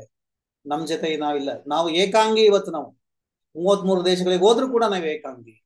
ಇವತ್ತು ಎಲ್ಲಕ್ಕಿಂತ ನಿಮ್ಗೆ ಬಹಳ ಅತ್ಯಂತ ಆತಂಕಕಾರಿ ವಿಷಯ ಏನಂತಂದ್ರೆ, ಅದು ಪೋಸ್ಟ್ ಈಗ ನೀವು ತೋರಿಸ್ತೀವಿ ನೋಡಿ. ಏನಂತಂದ್ರೆ ಅದು ಮುಖ್ಯವಾಗಿ ಇರ್ತಕ್ಕಂಥದ್ದು ಪಾಕಿಸ್ತಾನ ಸೆಕ್ಯೂರ್ಸ್ 2 ಕೀ UNSC ಪೋಸ್ಟ್. ಯಾವ್ದಂದ್ರೆ ವಿಶ್ವಸಂಸ್ಥೆಯ 2 ಸ್ಥಾನಮಾನ ಅದು ಸಿಕ್ಕಿದೆ. ಒಂದು chair of Taliban sanctions committee, ಅಂದ್ರೆ ತಾಲಿಬಾನ್ ನಿರ್ಬಂಧ ಹೇರ್ತಕ್ಕಂಥ ಸಮಿತಿಗೆ ಪಾಕಿಸ್ತಾನವನ್ನ ಅಧ್ಯಕ್ಷನಾಗಿ ಮಾಡಿ. ಯಾಕೆ ತಾಲಿಬಾನ್ ಇಲ್ಲಿ ಬಹಳ ಮುಖ್ಯ ಆಗುತ್ತೆ ಅಂದ್ರೆ, ತಾಲಿಬಾನ್ ಉಗ್ರ ಸಂಘಟನೆ ಆ ದೇಶ ಆಳ್ತಾ ಇದೆ. ಇನ್ನೊಂದು ಚೋದ್ಯ ಅಂದ್ರೆ ತಾಲಿಬಾನ್ ಇರೋದು ಪಾಕಿಸ್ತಾನ ವಿರುದ್ಧ ಭಾರತಕ್ಕೆ ಸಪೋರ್ಟ್ ಮಾಡ್ತಾರೆ. ಸೊ ಹಾಗಾಗಿ ಪಾಕಿಸ್ತಾನದ ವಿರೋಧಿ ಅಂತ ತಾಲಿಬಾನ್ ಮಟ್ಟ ಹಾಕೋದಕ್ಕೆ ಅವರನ್ನೇ ಆ ಕಮಿಟಿ ಅಧ್ಯಕ್ಷರನ್ನಾಗಿ ಮಾಡಿದೆ. ಇನ್ನೊಂದು vice chair of counter terrorism committee. ಇದು ಬಹಳ ಚೋದ್ಯ ಮತ್ತು ಆಶ್ಚರ್ಯ. ಅಂದ್ರೆ ಭಯೋತ್ಪಾದನೆ ನಿಗ್ರಹ ಸಮಿತಿಗೆ ಪಾಕಿಸ್ತಾನವನ್ನೇ ಅಧ್ಯಕ್ಷನಾಗಿ ಮಾಡಿದೆ ವಿಶ್ವಸಂಸ್ಥೆ. ಇದಕ್ಕೆ ಹೇಗೆ ರಿಯಾಕ್ಟ್ ಮಾಡ್ತಾ ಇದ್ದಾವೆ ಅಂತಂದ್ರೆ, ಪ್ರಿಯಾಂಕಾ ಚತುರ್ವೇದಿ ಅಂತ ಇದ್ದಾರೆ, ಇವರು ಮಹಾರಾಷ್ಟ್ರದವರು, ಇಂಡಿಯಾ ಒಕ್ಕೂಟದಲ್ಲಿ ಇರೋರು. UNSC ಅನ್ನೋದು ಒಂದು ಜೋಕ್ ಅಂತ ಹೇಳ್ತಾರೆ. ಸೊ ಹಾಗಾದ್ರೆ ನೀವು ವಿಶ್ವಸಂಸ್ಥೆ ಜೊತೆ ನಿಮ್ಮ ಸದಸ್ಯತೆ ಇಡೀ ಭಾರತ ಎಲ್ಲ ಕೆಲಸಗಳನ್ನ ತೆಗೆದಾಕಿ ಎಲ್ಲವನ್ನ ಭಾರತಕ್ಕೂ ವಿಶ್ವಸಂಸ್ಥೆಗೆ ಸಂಬಂಧಿತ ಘೋಷಣೆ ಮಾಡಿಸಿ ವಿಶ್ವಗುರು ಹತ್ರ ಇಂಡಿಯಾ ಒಕ್ಕೂಟದಲ್ಲಿ ಇಟ್ಕೊಂಡು ಪ್ರಿಯಾಂಕಾ ಚತುರ್ವೇದಿ ಅವರೇ ನೀವು ಹೇಳ್ತಿರಲ್ಲ ಏನಂತ ಹೇಳಿ, ವಿಶ್ವಸಂಸ್ಥೆ ಜೋಕ್ ಅಂತ ಹೇಳಿ. ಆ ಜೋಕ್ ಅಂತಕ್ಕಂಥ ಡೈಲಾಗ್ ಯಾರದು ಅಂತ ನಂಗೆ ಗೊತ್ತಿದೆ. ನಂಗೆ ನೀವು ಯಾರನ್ನ ಕಾಪಿ ಮಾಡ್ತಾ ಇದ್ದೀರಾ? ಸೊ ಇವತ್ತು ವಿಶ್ವಸಂಸ್ಥೆ 2 ಪೋಸ್ಟ್ ಗಳನ್ನ ಕೊಟ್ಟಿರ್ತಕ್ಕಂಥದ್ದು ಪಾಕಿಸ್ತಾನಕ್ಕೆ. ಇದು 2 ಕೂಡ ಅಪಾಯಕಾರಿ, ಆತಂಕಕಾರಿ. ನಾವ್ ಇಷ್ಟೆಲ್ಲಾ ಡೆಲಿಗೇಷನ್ ಹೋಗಿ ಇಷ್ಟೆಲ್ಲಾ ಮಾಡಿ ವಿಶ್ವದ ಸಪೋರ್ಟ್ ಪಾಕಿಸ್ತಾನಕ್ಕೆ ಸಿಗ್ತಾ ಇದೆ, ನಮಗ್ ಸಿಗ್ತಾ ಇದೆ. ಮತ್ತು ಇವತ್ತು ಇನ್ನೂ ಒಂದು ಹೆಜ್ಜೆ ಮುಂದೋಗಿ ಭಾರತನ ಟೇಬಲ್ ಮೇಲೆ ಕೂರಿಸಿ ಅಂತ ಹೇಳಿ ಟೇಬಲ್ ತಟ್ಟಿ ಹೇಳ್ತಾ ಇದೆ ಪಾಕಿಸ್ತಾನ ಅಮೆರಿಕಕ್ಕೆ, ರಷ್ಯಾ. ಸೊ ಹಾಗೇನಾದ್ರೂ ಮಾಡಿದ್ರೆ ಪಾಕಿಸ್ತಾನ ಟೇಬಲ್ ಮೇಲೆ ಕೂತ್ಕೊಳ್ಳುತ್ತಾ? ಇದೇ ತರ ಈಗ ಏನು ಡೊನಾಲ್ಡ್ ಟ್ರಂಪ್ ಹೇಳ್ತಾ ಇದ್ದಾರೆ, ನಾನು ಸೀಸ್ ಫೈರ್ ಮಾಡಿದೆ ಅಂತ ಹೇಳಿ. ಸೊ ಇನ್ನು ಕೆಲವೇ ದಿನಗಳಲ್ಲಿ ಇದೇ ಡೊನಾಲ್ಡ್ ಟ್ರಂಪ್ ವ್ಲಾಡಿಮಿರ್ ಪುಟಿನ್ ಇಬ್ರು ಬಂದು ಕುತ್ಕೊಂಡು ಪಾಕಿಸ್ತಾನ ಏನು ಎಂತದು ಜಮ್ಮು ಕಾಶ್ಮೀರ ಇವರು ಕೊಟ್ಬಿಡಿ ಅಂತಾರೋ ಅಥವಾ ಅವರು ಕೊಡಿ ಯಾವ್ದೋ POK ಪಾಕ್ ಆಕ್ರಮಿತ ಕಾಶ್ಮೀರ ಕೊಟ್ಬಿಡಿ ಅಂತಾರ ಅಥವಾ ಏನ್ ತೀರ್ಮಾನ ಮಾಡೋದು ಅದಕ್ಕೆ ಅದನ್ನ ನರೇಂದ್ರ ಮೋದಿ ಪಾಲಿಸ್ತಾರ ಅಂತ ಅದಕ್ಕೂ ಒಂದು ಸಿದ್ಧ ರೆಡಿ ಮಾಡ್ಕೊಂಡಿದ್ದಾರೆ ಈ ಬಿಜೆಪಿ ಮತ್ತು ಬಿಜೆಪಿಯ ಪಠಾಲಂ ಬಿಜೆಪಿಯ ಚೇಲಾಗಳು ಮತ್ತು ಪ್ರಿಯಾಂಕಾ ಚತುರ್ವೇದಿ ಶಶಿ ತರೂರ್ ಅಂತಹ ಬಕೀಟ್ ರಾಣಿ ಬಕೀಟ್ ರಾಜಗಳು ಬಕೀಟ್ ಅನ್ ಬರೆದ್ರೆ ಹಂಡೆ ರಾಣಿಯರು ಅನ್ಬೇಕು ಹಂಡೆ ರಾಣಿಯರು ಅಂತೇಳಿ ಸೊ ಹಂಡೆ ರಾಣಿ ರಾಜಗಳು ಇವು ಅದು ಒಂದು ಸಿದ್ಧಾಂತ ರೆಡಿ ಮಾಡ್ತಿದ್ದಾರೆ ಏನು ಅಂದ್ರೆ ಶಿಮ್ಲಾ ಒಪ್ಪಂದ ಔಟ್ಡೇಟೆಡ್ ಇದನ್ನ ಪಾಕಿಸ್ತಾನದ್ರು ಕೂಡ ಅದನ್ನೇ ಔಟ್ಡೇಟೆಡ್ ಅದು ಈಗ ಅದಕ್ಕೆ ಬೆಲೆ ಇಲ್ಲ ಈಗ ಹೊಸ ಒಪ್ಪಂದ ಮಾಡ್ಕೋಬೇಕು ಬನ್ನಿ ಕುತ್ಕೊಳ್ಳೋಣ ಬನ್ನಿ ಟೇಬಲ್ ಮೇಲೆ ಬನ್ನಿ ಬಿರಿಯಾನಿ ತಿಂತ ಸೂಪ್ ಕುಡಿತಾ ಇನ್ನೊಂದು ಒಪ್ಪಂದ ಮಾಡ್ಕೊಳ್ಳೋಣ ಸೊ ಆ ಒಪ್ಪಂದ ಮಾಡಕ್ಕೆ ವ್ಲಾಡಿಮಿರ್ ಪುಟಿನ್ ಮತ್ತು ಯಾರು ರಷ್ಯಾದ ಅಧ್ಯಕ್ಷರು ಅವರು ಅಧ್ಯಕ್ಷತೆ ವಹಿಸ್ಲಿ ಅಂತ ಹೇಳಿ ಇದು ಭಾರತದ ಇವತ್ತಿನ ಹಣೆ ಬರಹ ಮತ್ತೆ ಇದ್ಯಾವುದನ್ನು ಕೂಡ ಇದ್ಯಾವುದು ನಿಮ್ಗೆ ಗೊತ್ತಾಗದಂಗೆ ನಿಮ್ ಮುಂದೆ ಎಲ್ಲ ಇಷ್ಟು ನ್ಯೂಸ್ಗಳು ನಾನು ಹೇಳಿದ ನ್ಯೂಸ್ಗಳು ನಿಮ್ಗೆ ಯಾರಿಗೂ ಗೊತ್ತಾಗದಂಗೆ ಗೋಧಿ ಮೀಡಿಯಾ ತಡೆದಿಟ್ಟಿದೆ ಮತ್ತು ಯಾವುದಕ್ಕೂ ಅಷ್ಟು ಸ್ಪಷ್ಟವಾಗಿ ನಿಮ್ಗೆ ಕಾಣಿಸ್ತಲ್ಲ ನಿಮ್ಗೆ ಕಾಣಿಸ್ತಾ ಒಂದೇ RCB ಈ RCB ನ್ಯೂಸ್ ತೋರಿಸಿ ಜನ ಅಯ್ಯೋ ಸತ್ತೋದ್ರು ಅಯ್ಯೋ ಪಾಪ ಸತ್ತೋದ್ರು ಇಷ್ಟನ್ನ ಮಾತ್ರ ನಾವು ಮಾತನಾಡ್ತಾ ಇದೀವಿ ಮತ್ತೆ ಇದನ್ನ ಮಾತ್ರ ನಾವು ನೋಡ್ತಾ ಇದೀವಿ ಜನರಿಗೆ ಉತ್ಸವ ಮಾಡ್ಬೇಕು ಕ್ರಿಕೆಟ್ ನೋಡ್ಬೇಕು ಸಿನಿಮಾ ನೋಡ್ಬೇಕು ಅದ್ರ ಬಗ್ಗೆ ಮಾತ್ರ ಚರ್ಚೆ ಮಾಡ್ಬೇಕು ಇಷ್ಟೇ ಬೇರೆ ಇನ್ಯಾವುದನ್ನು ಚರ್ಚೆ ಮಾಡೋದು ಅನ್ನೋ ರೀತಿಯ ವಾತಾವರಣವನ್ನ ಭಾರತ ಸರ್ಕಾರ ಕ್ರಿಯೇಟ್ ಮಾಡಿದೆ ಸೊ ಈಗ ಈ ಸಾವುಗಳಿಗೆ ಕಾರಣ ಯಾರು ಅಂದ್ರೆ ಅನ್ನೋ ಪ್ರಶ್ನೆಗೆ ಬಂದಾಗ ಇದಕ್ಕೆ ಇಲ್ಲಿ ಕಾಂಗ್ರೆಸ್ನವರೇ ಆದಂತಹ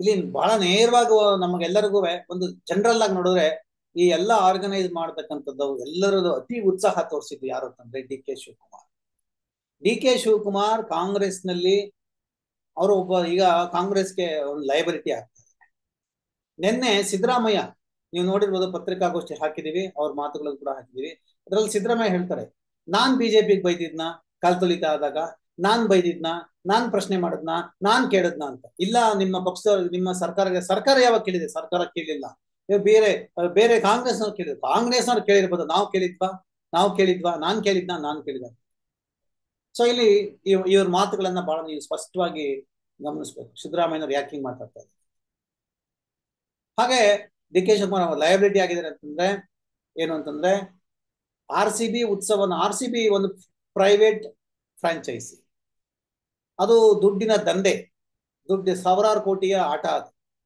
ಸೊ ಲಾಭ ಮಾಡ್ಕೊಳ್ಳೋರು ಫ್ರಾಂಚೈಸಿಗಳು ಅದನ್ನ ತಂದು ಇಲ್ಲಿ ವಿಧಾನಸೌಧ ಬ್ಯಾಕ್ ಡ್ರಾಪ್ ಅಲ್ಲಿ ಮಾಡುವಂತ ಖುಷಿ ಏನು ಗೊತ್ತಿಲ್ಲ ಮತ್ತು RCB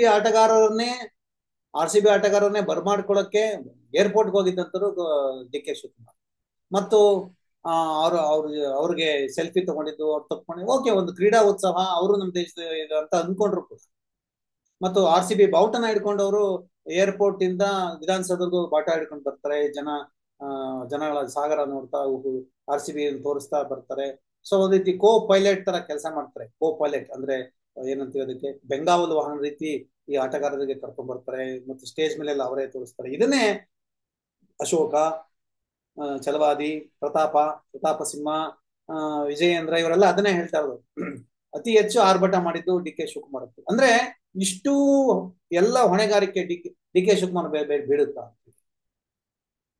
ಡಿ ಕೆ ಶಿವಕುಮಾರ್ ಬೀಳಲ್ಲ ಯಾಕೆಂದ್ರೆ ಅಲ್ಲಿ ಸಿದ್ದರಾಮಯ್ಯ ಕೂಡ ಇದ್ರು ಪರಮೇಶ್ವರ್ ಕೂಡ ಇದ್ರು ಸಿದ್ದರಾಮಯ್ಯನ ಮೊಮ್ಮಗನ ಪಕ್ಕ ಕೂರಿಸಿ ವಿರಾಟ್ ಕೊಹ್ಲಿಯ ಫೋಟೋ ಆಟೋಗ್ರಾಫ್ ತೆಗೆದುಕೊಳ್ಳೋದು ಎಲ್ಲವೂ ಕೂಡ ಇಡೀ ಬೆಂಗಳೂರು ನೋಡ್ತು ಕರ್ನಾಟಕ ನೋಡ್ತು ಸೊ ಇದನ್ನೇ ಅವರ ಹೆಸರೇನು ಕುಮಾರಸ್ವಾಮಿ ಹೇಳ್ತಾ ಇದ್ದಾರೆ ಮತ್ತೆ ಕುಮಾರಸ್ವಾಮಿ ಸರಿಯಾಗಿ ಪಾಯಿಂಟ್ ಔಟ್ ಮಾಡಿ ಹೇಳ್ತಾ ಇದ್ದಾರೆ ನೀವು ದಯವಿಟ್ಟು ಡಿ ಕೆ ಶಿವಕುಮಾರ್ ನಿಮ್ಮ ಸಂಪುಟನ ತೆಗೆದಾಕಿ ಅವ್ರಿದ್ರೆ ನಿಮ್ಗೆ ಹಿಂಗೆ ಅವಮಾನ ಆಗ್ತಾ ಇರುತ್ತೆ ಅಂತ ಹೇಳ್ತಾರೆ ಅಂದ್ರೆ ಯಾರ ಮಾತನ್ನ ಕುಮಾರಸ್ವಾಮಿ ಹೇಳ್ತಾ ಇದಾರೆ ಗೊತ್ತಾಗುತ್ತಲ್ಲ ನಿಮ್ಗೆ ಸೊ ತೆಗೆದಾಕಿ ಸಂಪುಟದಿಂದ ಅಂತ ಹೇಳ್ತಾರೆ ಅಂದ್ರೆ ಇಡೀ ಈ ಘಟನೆಗಳಿಗೆ ಕಾರಣ ಡಿ ಕೆ ಶಿವಕುಮಾರ್ ಅನ್ನೋದನ್ನ ಕುಮಾರಸ್ವಾಮಿ ಹೇಳ್ತಾರೆ ಸೊ ಅದಕ್ಕೆ ಹಿಂಗಂತ ಹೇಳ್ತಾರೆ ಅಂತಲೇ ಪಾಪ ಕುಮಾರಸ್ವಾಮಿ ಇವ್ರಿಗೆ ಡಿ ಕೆ ಶಿವಕುಮಾರ್ ಚೆನ್ನಾಗ್ ಗೊತ್ತು ಅದಕ್ಕೆ ಅವ್ರು ಪಾಪ ಬೆಳಿಗ್ಗೆ ಮಾತಾಡ್ತಾ ಅಳಕ್ ಶುರು ಮಾಡ್ತಾರೆ ಅಯ್ಯೋ ಸತ್ತೋಗ್ಬಿಟ್ರಲ್ಲ ಜನ ಅಯ್ಯೋ ಹಾಗಾಗ್ಬಿಡ್ತದ ಸೊ ಕಣ್ಣೀರು ಅಂದ್ರೆ ಪಶ್ಚಾತ್ತಾಪ ಇನ್ ಕೆಲವರು ಮೊಸಳೆ ಕಣ್ಣೀರು ಅಂತ ಕೂಡ ಹೇಳ್ತಾರೆ ಮೊಸಳೆಗೆ ಕಣ್ಣೀರು ಬರಲ್ಲ ಯಾಕಂದ್ರೆ ಅದು ನೀರಲ್ಲಿ ಇರುತ್ತೆ ಬಂತು ಗೊತ್ತಾಗಲ್ಲ ಮೊಸಳೆ ಯಾಕಂದ್ರೆ ಮೊಸಳೆ ಕಣ್ಣೀರ್ ಹಾಕಿ ಯಾವ್ದು ಕರುಣೆ ಅಂತ ತೋರಿಸಲ್ಲ ಸಿಕ್ಕರೆ ನುಂಗ ಹಾಕ್ಬಿಡುತ್ತೆ ಸೊ ಮೊಸಳೆ ಕಣ್ಣೀರೋ ಯಾವ ಕಣ್ಣೀರೋ ಒಟ್ಟಿನಲ್ಲಿ ಕಣ್ಣೀರ್ ಬಂತು. ನಿಖಿಲ್ ಕುಮಾರಸ್ವಾಮಿ ಅವ್ರ ಕಣ್ಣೀರ್ ನಾನು ಒಪ್ಪಲ್ಲ, ನಾನು ನಿಜ ಅಂತ ಅನ್ಕೊಳ್ಳಲ್ಲ. ಯಾಕಂದ್ರೆ ನಿಖಿಲ್ ಕುಮಾರಸ್ವಾಮಿ, ಅವರಪ್ಪ ಕುಮಾರಸ್ವಾಮಿ, ಅವ್ರ ತಾತ ದೇವೇಗೌಡ, ಇವರೆಲ್ಲರೂ ವೇದಿಕೆ ಮೇಲೆ ಹತ್ತು ಹತ್ತು ಹತ್ತು ಹತ್ತು ಹತ್ತು ಸಾಕಾಗೋಗಿದೆ ಜನ ನೋಡಿ ನೋಡಿ. ಅದೊಂದು ಕಣ್ಣೀರಿನ ಎಂತದ್ದು ಒಂದು ಸಿನಿಮಾ ಬರ್ತಾ ಇತ್ತು ಶ್ರುತಿದು, ಹೆತ್ತ ಕರುಳು ಅಂತಲೋ ಏನೋ ಒಂದು ಕರುಣೆ ಹಿಂಗೆ. ಅವಳು ಕಣ್ಣೀರಿನ ಹೀರೋಯಿನ್ ಅಂದ್ರೆ ಶ್ರುತಿ. ಸೊ ಹಾಗೆ ಕಣ್ಣೀರಿನ ಕುಟುಂಬ, ಕಣ್ಣೀರಿನ ಕುಲ ಕುಲ ಕುಮಾರರು ಅಂದ್ರೆ ಇವರು. ಸೊ ಈ ನಿಖಿಲ್ ಕುಮಾರಸ್ವಾಮಿ, ಆ ಸ್ವಾಮಿ ಈ ಸ್ವಾಮಿ ಅವರೆಲ್ಲ. ಸೊ ಅವರಿಂದ ಇನ್ಸ್ಪೈರ್ ತಗೊಂಡು ಇವತ್ತು ಇನ್ನೊಂದು ಡಿ.ಕೆ. ಶಿವಕುಮಾರ ಕೂಡ ಹತ್ರು. ಸೊ ಜನ ಸ್ವಲ್ಪ ನರ್ಮ ಆಗಿದ್ರೆ ನರ್ಮ ಆಗಿರ್ತಾರೆ. ಸೊ ಅದೆಷ್ಟು ನರ್ಮ ಆಗುತ್ತೆ ಅನ್ನೋ ಗೊತ್ತಿಲ್ಲ. ಆದ್ರೆ ಅವರದೇ ಪಕ್ಷದ ಅಂದ್ರೆ 2 ದಿನಗಳ ಹಿಂದೆ ಈ RCB ಘಟನೆಯಿಂದ ನಡೆಯೋಕ್ಕಿಂತ ಮುಂಚೆ ಸಿದ್ದರಾಮಯ್ಯನನ್ನ ಪದೇ ಪದೇ ಬೈತಾ ಇದ್ದಂತಹ, ಸಿದ್ದರಾಮಯ್ಯನನ್ನ ಅಟ್ಯಾಕ್ ಮಾಡ್ತಿದ್ದಂತಹ, ವಿರೋಧಿ ಪಾಡಲ್ಲಿ ಗುರುತಿಸ್ಕೊಂಡಿದ್ದಂತಹ ವಿ.ಕೆ. ಹರಿಪ್ರಸಾದ್ ಇವತ್ತು ನೇರವಾಗಿ CM ಅವ್ರನ್ನ ಭೇಟಿ ಮಾಡಿದ್ರು. ಅವ್ರ ನಡುವೆ ಏನೋ ಮಾತುಕತೆ ಆಯ್ತು, ಒಪ್ಪಂದ ಆಯ್ತು ಅಂತ ಕೂಡ ಹೇಳ್ತಾ ಇದ್ರು. ಏನು ಒಪ್ಪಂದ ಆಗಿರ್ಬೋದು ಅಂತಂದ್ರೆ ಸಚಿವ ಸಂಪುಟ ವಿಸ್ತರಣೆ ಅಂದ್ರೆ ವಿ.ಕೆ. ಹರಿಪ್ರಸಾದ್ಗೆ ಸಚಿವ ಸ್ಥಾನ ಕೊಡಬೇಕು ಮತ್ತು ಮಂಗಳೂರಿನ ಉಸ್ತುವಾರಿಯನ್ನ ಅವರು ಕೊಡಬೇಕು. ಇನ್ನೂ ಒಂದು ಸುದ್ದಿ ಇದೆ. ಸ್ಪೀಕರ್ ಯು ಟಿ ಖಾದರ್ ಅವರು ಈಗಾಗಲೇ ಯಾವ್ದಾದ್ರು ಏನು ಪೋಸ್ಟ್ ಅದು ಅವ್ರದ್ದು ಸ್ಪೀಕರ್ ಸ್ಥಾನಕ್ಕೆ ರಾಜೀನಾಮೆ ಕೊಟ್ಟಿದ್ದಾರೆ. ಮತ್ತು ಅವರೇ ಮಂತ್ರಿ ಆಗ್ಬೇಕು ಮತ್ತು ಅವರನ್ನೇ ಉಸ್ತುವಾರಿ ಮಂತ್ರಿ ಮಾಡ್ಬೇಕು ಅಂತ ಕೂಡ ಕೇಳ್ತಾರೆ. ಯಾಕಂದ್ರೆ ಮಂಗಳೂರಲ್ಲಿ ಕಾಂಗ್ರೆಸ್ನ ಅಸ್ತಿತ್ವಕ್ಕೆ ಬಹಳ ತೊಂದರೆ ಬರುತ್ತೆ ಅಂತ ಕೂಡ ಅವರು ಕ್ಲೇಮ್ ಮಾಡ್ತಾ ಇದ್ದಾರೆ. ಸೊ ಯು ಟಿ ಖಾದರ್ ಅಥವಾ ವಿ.ಕೆ. ಹರಿಪ್ರಸಾದ್ ಏನು ಸ್ಟ್ರಾಟಜಿ ಇವರಿಬ್ಬರದು ಸೇರಿ ಅಂತ ಕೂಡ ನಾವು ನೋಡ್ಬೇಕಾಗುತ್ತೆ. ಇದು ಸ್ಟ್ರಾಟಜಿಗಳು ನೋಡಿದ್ರೆ ಅದಕ್ಕೆ ಪೂರಕ ಪುಷ್ಟಿ ದೊಡ್ಡ ಹಾಗೆ ಇವರು ಯಾರು ವಿ.ಕೆ. ಹರಿಪ್ರಸಾದ್ ಅಟ್ಯಾಕ್ ಮಾಡಿದ್ದಾರೆ. ಸೊ ಅವ್ರು ಅಟ್ಯಾಕ್ ಮಾಡ್ತಾ ಇರೋದು ಯಾರನ್ನ ಅಂತಂದ್ರೆ ಡಿ.ಕೆ. ಶಿವಕುಮಾರ್ನ. ನೋಡಿ ಹೇಗೆ ಅಟ್ಯಾಕ್ ಮಾಡ್ತಾರೆ, ಅವ್ರ ಹೆಸರು ಹೇಳಲ್ಲ, ಏನು ಹೇಳಲ್ಲ, ಹೇಗೆ ಅಟ್ಯಾಕ್ ಇರುತ್ತೆ, ಎಲ್ಲಿ point, the gravity of the attack ನೋಡಿ. ಅಂದ್ರೆ ಭೂಕೇಂದ್ರ ಒಂದು ಏನಾಗುತ್ತೆ ಆ ಭೂಕಂಪನ ಕೇಂದ್ರ ಯಾವುದಾಗಿರುತ್ತೆ ಅಂದ್ರೆ ಇಲ್ಲಿ ಡಿ.ಕೆ. ಶಿವಕುಮಾರ್. ನೋಡಿ, IPL ಸಂಘಟಿಸುವವರು ಸಾವಿರಾರು ಕೋಟಿ ರೂಪಾಯಿ ಮಾಲೀಕರು. ವಿಜಯೋತ್ಸವ ಸಲ ನೂಕುನುಗ್ಲೆ ಪ್ರಾಣ ಕಳ್ಕೊಂಡ ಕುಟುಂಬಗಳಿಗೆ ಅವರು BCCI ತಲಾ 1 ಕೋಟಿ ರೂಪಾಯಿ ಕೊಡಬೇಕು ಅಂತ ಹೇಳಿ ಒತ್ತಾಯಿಸ್ತಾರೆ. ಖಂಡಿತ ಮತ್ತಿನ್ನ ಅವ್ರು ಯಾವುದೇ ಹಣಕ್ಕೆ ಟ್ಯಾಕ್ಸ್ ಇಲ್ಲ ಅವ್ರಿಗೆ. ಹರಿಪ್ರಸಾದ್ ಒತ್ತಾಯ ಮಾಡ್ತಕ್ಕಂಥದ್ದು. RCB, ನಾನು ನಿನ್ನೆಯಿಂದ ಹೇಳ್ತಾ ಇದ್ದೀನಿ ಇದನ್ನ, RCB ನಮ್ಮ ರಾಜ್ಯದ ತಂಡವೂ ಅಲ್ಲ, ರಾಷ್ಟ್ರ ತಂಡವೂ ಅಲ್ಲ. ಇದನ್ನೇ ಸೈಯದ್ ಕಿರ್ಮಾನಿ ಕೂಡ ಹೇಳಿದ್ದು. ವಿಜಯೋತ್ಸವ ಈ ದುರ್ಘಟನೆ ಸಂಭವಿಸಿದೆ, ಎಲ್ಲರೂ ದುಃಖದಲ್ಲಿದ್ದಾರೆ. ಹಾಗಾಗಿ ನಾನು ಹೆಚ್ಚನ್ನು ಹೇಳಕ್ ಬರಲ್ಲ. ಯಾಕಂದ್ರೆ ಹೇಳಿದ್ರೆ ಬೇಜಾರ್ ಮಾಡ್ಕೋತಾರೆ ಜನ. ಅಯ್ಯೋ ಏನಪ್ಪ ನಮಗೆ ಬೈತಾರೆ, ನಾವು ಹೋಗಿದ್ದೋ, ನಮ್ಗೆ ಹೋಗಿದ್ದೆ ತಪ್ಪ, ಹಂಗಾರೆ ಎಂಜಾಯ್ ಮಾಡ್ಬಾರ್ದ ಜೀವನದಲ್ಲಿ, ಬರೀ ನಿಮ್ ತರನೇ ಬರೀ ನ್ಯೂಸ್ ನೋಡ್ಕೊಂಡೆ ಕುತ್ಕೋಬೇಕಾ ಅಂತ ಕೇಳೋರು ಇದಾರೆ. ಇಲ್ಲ, ಎಲ್ಲಾನು ನ್ಯೂಸ್ ನೋಡ್ಬೇಕಾಗಿಲ್ಲ, ಎಂಜಾಯ್ನು ಮಾಡಿ. ಅದೇ ಎಂಜಾಯ್ ಮಾಡ್ಬೇಕಾದ್ರೆ ಎಚ್ಚರಿಕೆ ಇರ್ಬೇಕು ಅಷ್ಟೇ. ಗುಂಪಲ್ಲಿ ಹೋಗ್ಬಾರ್ದು. ಗುಂಪಲ್ಲಿ ಗೋವಿಂದ ಆಗ್ಬಿಡುತ್ತೆ. ಗೋವಿಂದ ಅಂತ ಹೇಳ್ತಾರೆ. ನಾನು ಯಾರೋ ದೇವರನ್ನ ಅವಹೇಳನ ಮಾಡ್ತಾರೆ. ಗುಂಪಲ್ಲಿ ಗೋವಿಂದ ಅಂದ್ರೆ ಹಿಂಗೆ ಗೋವಿಂದ ಆಯ್ತಾ ಇರುತ್ತೆ. ಗುಂಪಲ್ಲಿ ಸೇರಬಾರ್ದು. ಗುಂಪಲ್ಲಿ ನಿಮ್ಗೆ ಮಾನ್ಯತೆನೂ ಸಿಕ್ಕಲ್ಲ, ಜೀವಕ್ಕಂತೂ ರಕ್ಷಣೆ ಸಿಕ್ಕಕ್ ಸಾಧ್ಯವಿಲ್ಲ. ಗುಂಪಲ್ಲಿ ಹೋಗ್ಬೇಡಿ, ಗೋವಿಂದ ಆಗ್ಬಿಡ್ತೀರಾ. ಇನ್ನು ಸರ್ಕಾರ ಏನ್ ಮಾಡಿದೆ ಅಥವಾ ಏನ್ ಮಾಡಿಲ್ಲ ಅನ್ನೋದನ್ನ ಜವಾಬ್ದಾರಿ ಸ್ಥಾನದಲ್ಲಿ ಇದ್ದ ನಾನು ಹೇಳಕ್ ಆಗಲ್ಲ. ಮುಖ್ಯಮಂತ್ರಿ ಹಾಗೂ ಗೃಹ ಸಚಿವರು ಈ ಬಗ್ಗೆ ಹೇಳ್ಬೇಕು. ಚಿನ್ನಸ್ವಾಮಿ ಕ್ರೀಡಾಂಗಣ 35,000 ಜನ ಸೇರಷ್ಟು ಮಾತ್ರ ಸಾಮರ್ಥ್ಯ ಇತ್ತು. ಉಚಿತ ಪ್ರವೇಶ ಅಂತ ತಿಳ್ಕೊಂಡು ಅಲ್ಲಿ 3 ಜನ 4 ಲಕ್ಷ ಜನ ಬಂದ್ರು. ನಮ್ಮಲ್ಲಿ 1000ಕ್ಕೆ ಒಬ್ಬ ಪೊಲೀಸ್ ಇದ್ದಾರೆ ನೋಡಿ, ಅಂಡರ್ಲೈನ್, 1000ಕ್ಕೆ ಒಬ್ಬ ಪೊಲೀಸ್. ಯಾಕೆ? ನಮ್ ಸರ್ಕಾರ ದುಡ್ಡಿಲ್ವಾ? ಜನ ಓದಿಲ್ವಾ? ಯುವಕರು ಓದಿಲ್ವಾ? ಟ್ರೈನಿಂಗ್ ತಗೊಂಡಿಲ್ವಾ? ಯಾಕೆ ಪೊಲೀಸರು ನೇಮಕ ಮಾಡ್ಕೊಡಲ್ಲ? ಯಾಕೆ ನೇಮಕ ಮಾಡಲ್ಲ? ಇದನ್ನ ಕೇಳ್ಬೇಕು ತಾನೆ ನಾವೆಲ್ಲ. ಈಗ 4 ಲಕ್ಷ ಜನ ನೆನ್ನೆ ಬಂದು ನಿಂತ್ಕೊಂಡಿರಲ್ಲ ವಿಧಾನಸೌಧ ಮುಂದೆ. ನಾಳೆ ಬರೋಣ ಬನ್ನಿ, ಇದೇ ತರ ಬನ್ನಿ, ಕೇಳೋಣ ನಮ್ಗೆ ಯಾವ್ಯಾವ ಖಾಲಿ ಸ್ಥಾನಗಳಿದೆಯೋ, ಪೊಲೀಸ್ ಸ್ಥಾನ, ಪೊಲೀಸ್ ಉದ್ಯೋಗ, ಶಿಕ್ಷಕ ಉದ್ಯೋಗ, ಇವೆಲ್ಲವನ್ನ ಫಿಲ್ಅಪ್ ಮಾಡಿ ಅಂತ ನಾಳೆ ಬಂದು ಇದೇ ತರ ನಿಂತ್ಕೋತೀರ ಎಲ್ಲರೂ. ಎಲ್ಲಿವರೆಗೂ ನಿಂತ್ಕೋಬೇಕು ಅಂದ್ರೆ ಜನರೇ, ನಾಗರಿಕರೇ, ನಾನು ಸಿದ್ದರಾಮಯ್ಯ ಬಂದು ಏನು ವಿರಾಟ್ ಕೊಹ್ಲಿಗೆ ಎಲ್ಲ ಕಿರೀಟ ಮೈಸೂರು ಪೇಟ ತೊಡಿಸಿ ಎಲ್ಲ ಎಂಜಾಯ್ ಮಾಡಿದ್ರಲ್ಲ, ಸೊ ಅದೇ ತರ ಬಂದು ಜನರ ಮುಂದೆ ಹೇಳ್ಬೇಕು, ನಾನು ನಾಳೆನೆ ನೇಮಕ ಮಾಡ್ಕೋತೀನಿ, ದಯವಿಟ್ಟು ನೀವು ಹೋಗಿ ನಾನು ಬಿಟ್ಬಿಡಿ ಅಂತ ಕೇಳ್ಬೇಕು. ಸೊ ಆ ಮಟ್ಟಿಗೆ ಬಂದು ನಿಂತ್ಕೊಂಡು ಕೇಳೋದಾಗ್ಲಿ. ಸೊ ಅಂತ ಅಭಿಮಾನ ಇದೆಯಾ ನಿಮ್ಗೆ? ನೋಡೋಣ. ಇನ್ನು ಸಾಮರ್ಥ್ಯ ಇದೆ, 3 ಲಕ್ಷ ಸೇರಿದ್ರು, ಎಲ್ಲೋ ಒಂದ್ ಕಡೆ ಹೆಚ್ಚು ಕಮ್ಮಿ ಆಗಿರ್ಬೋದು, ಎಲ್ಲೋ ಒಂದ್ ಕಡೆ ಆಗಿರ್ಬೋದು ಅಂತ ಹೇಳ್ತಾ ಇದ್ದಾರೆ. ಎಲ್ಲೋ ಒಂದ್ ಕಡೆ ಎಲ್ಲ ಖಂಡಿತ ಆಗಿದೆ. ಅದು ಯಾರು ಅನ್ನೋದು ಪತ್ತೆ ಆಗ್ಬೇಕು, ಗೊತ್ತಾಗುತ್ತೆ. ಅದು ಮತ್ತೆ ಆಗಲೇ ಪಾಪ ಕಣ್ಣೀರು ಬಂತು, ಒಂದು ಮೊಸಳೆ ಕಣ್ಣೀರು ಕೂಡ ಹೇಳಿದ್ದಾರೆ ಕೆಲವು. 11 ಮಂದಿಯ ಸಾವಿಗೆ ಹೊಣೆ ಯಾರು ಅಂತ ಸರ್ಕಾರ ತಿಳಿಸ್ಬೇಕು. ದುರ್ಘಟನೆ ಸಂಭವಿಸಿದ ಸರ್ಕಾರ ಆಯೋಜಿಸಿದ ಕಾರ್ಯಕ್ರಮದ ಅಲ್ಲ. ಇದು ನಾನು ಮೊದಲಿಂದನೂ ಕೂಡ ಹೇಳ್ತಾ ಇದ್ದೀನಿ. ಸೊ ಅಲ್ಲಿ ಸರ್ಕಾರದ ಪಾತ್ರ ಇರಲಿಲ್ಲ. ಅಲ್ಲಿ ವಿಧಾನಸೌಧದ ಬಳಿ ಯಾವುದೇ ದುರ್ಘಟನೆ ಸಂಭವಿಸಿಲ್ಲ. ಕ್ರೀಡಾಂಗಣ ಆ ಕಾರ್ಯಕ್ರಮ ಆಯೋಜಿಸುವಾಗ ಸಂಘಟಕರು ಸ್ವಲ್ಪ ಆಯೋಜಿಸಬೇಕಾಗಿತ್ತು, ಯೋಚನೆ ಮಾಡ್ಬೇಕಾಗಿತ್ತು. ಕ್ರಿಕೆಟ್ ಅಭಿಮಾನಿಗಳು ಕೂಡ ಕ್ರಿಕೆಟ್ ಸ್ಟೇಡಿಯಂ ಬಗ್ಗೆ ಯೋಚಿಸ್ಬೇಕಾಗಿತ್ತು. ಅಂದ್ರೆ ಆ ಸ್ಟೇಡಿಯಂ ಎಷ್ಟಿದೆ, ಎಷ್ಟು ಜನ ಹೋದ್ರೆ ಅಲ್ಲಿ ಆಗುತ್ತೆ ಅನ್ನೋ ಕೂಡ ಯೋಚಿಸ್ಬೇಕಾಗಿತ್ತು. ಸಾವು ಸಂಭವಿಸಿದ ಗೊತ್ತಾದ ಬಳಿಕ ವಿಜಯೋತ್ಸವವನ್ನು ನಿಲ್ಲಿಸಬೇಕಾಗಿತ್ತು. ಅಂದ್ರೆ ಇದು ನಾವು ಯೋಚನೆ ಮಾಡಿ, ನಾವು ನೋಡ್ತಾ ಇದ್ದೆ ಎಲ್ಲರೂ, ನಾವು ಪತ್ರಕರ್ತರು, ಮಾಧ್ಯಮದವರು ಎಲ್ಲ ಕೂಡ ನೋಡ್ತಾ ಇದ್ದೋ. ಇದೇನಿದು ಸಾಯ್ತಾ ಇದ್ರೆ ಜನ, ಇವ್ರ ಪಾಡಿಗರು ವಿಜಯೋತ್ಸವ ಮಾಡ್ತಾ ಇದಾರೆ, ಭಾಷಣ ಮಾಡ್ತಾ ಇದಾರೆ, ಅಲ್ಲೆಲ್ಲ ಜನ ನಿಂತ್ಕೊಂಡು ಚಪ್ಪಾಳೆ ಹೊಡಿತಾ ಇದಾರೆ. ಅದು ಇನ್ನೂ ಒಂದು, ಇವ್ರೇನ್ ನಾವೇನಂತ ನಿಲ್ಲಿಸ್ಬೇಕಾಗಿತ್ತು ಅಂತ ಹೇಳ್ತೀವಿ. ಆದ್ರೆ ಇನ್ನೊಂದು ಏನಾಗ್ತಿದೆ, ನಿಲ್ಸಿದ್ರೆ ಆ ಈ ಕ್ರೌಡ್ ಮತ್ತೆ ರೆಬೆಲ್ ಆಗಿ ಇಡೀ ಇದನ್ನ ಧ್ವಂಸ ಮಾಡ್ತಿತ್ತು. ಯಾಕಂದ್ರೆ ಈಗಾಗಲೇ ವಿಧಾನಸೌಧದಲ್ಲಿ ಇವತ್ತು ಛಲವಾದಿ ನಾರಾಯಣ ಸ್ವಾಮಿ ಒಂದೇ ಒಂದು ಗಿಡ ಬಿಟ್ಟಿಲ್ಲ, ಎಲ್ಲ ಕಿತ್ತಾಕ್ಬಿಟ್ಟಿದ್ದಾರೆ ಅಂತ ಹೇಳಿದ್ದಾರೆ. ಹೌದು, ಲಕ್ಷಾಂತರ ಜನ ಸೇರಿದ ಗಿಡ ಏನು ಉಳಿಯೋದಿಲ್ಲ. ನೀವು ಹೋಗಿದ್ರೆ ಮದಿಗೆ ನೀವು ಉಳಿತಿರ್ಲಿಲ್ಲ ಛಲವಾದಿ. ಸಾರ್ವಜನಿಕ ಹಿತಾಸಕ್ತಿ ದಾವೆಯನ್ನ ಸ್ವಯಂ ಪ್ರೇರಿತವಾಗಿ ಕೋರ್ಟ್ ದಾಖಲಿಸಿಕೊಂಡಿದೆ ಮತ್ತು ಅಧಿಕಾರಿಗಳೆಲ್ಲರಿಗೂ ನೋಟಿಸ್ ಕೊಟ್ಟಿದೆ. ಆಗ ಇದನ್ನೇ ಹೇಳ್ತಾರೆ ಇವರು, ಯಾರು, ಕೋರ್ಟ್ಗೆ, ಸರಿ ಸ್ವಾಮಿ, ಬಹಳ ಒಳ್ಳೆ ಕೆಲಸ ಹೈಕೋರ್ಟ್ ಮಾಡಿರೋದು. ಇನ್ಮೇಲೆ ಎಲ್ಲಾ ಕೇಸಲ್ಲಿ ಹಿಂಗೆ ಮಾಡಿ, ದಯವಿಟ್ಟು ಎಲ್ಲ ಯಾವ್ಯಾವ ಕೇಸಲ್ಲಿ ಬರುತ್ತೋ ಅಂತವೆಲ್ಲ ಇಂಥ ಕೇಸ್ ದಾಖಲಿಸ್ಕೊಂಡು ಅವ್ರಿಗೆ ನೋಟಿಸ್ ಕೊಡಿ, ಅವ್ರನ್ನ ಕರೆಸಿ ತನಿಖೆಯ ನಡೆಸಿ ಅಂತ ಸುಪ್ರೀಂ ಕೋರ್ಟ್ ಹೇಳ್ತಾ ಇದೆ. ಅಂದ್ರೆ ಹೈಕೋರ್ಟ್ ಯಾಕೆ ಸುಮೂಟ ತಗೋತು ಅಂತ ಕೂಡ ಇಲ್ಲಿ ಬಹಳ ಮುಖ್ಯ. ಬಹಳ ಮುಖ್ಯ. ಅಂದ್ರೆ ಇವತ್ತು ನಮಗೆ ಇಡೀ ದೇಶದಲ್ಲಿ ಇವತ್ತು ನ್ಯಾಯಾಂಗ ಕೂಡ ಯಾವ ಮಟ್ಟಕ್ಕೆ ಹೋಗಿದೆ ಅನ್ನೋದು ನಾವಿಲ್ಲಿ ಗಮನಿಸ್ಬೇಕು. 11 ಜನ ಪ್ರಾಣ ಮುಖ್ಯ ಅಲ್ವಾ? ಈ ಕುಂಭಮೇಳದಲ್ಲಿ ಸತ್ರಲ್ಲ ಅಷ್ಟು ಜನಕ್ಕೆ ಸುಮೂಟ ತಗೋತಾ ಕೋರ್ಟ್? ತಗೊಳ್ಳಿಲ್ಲ.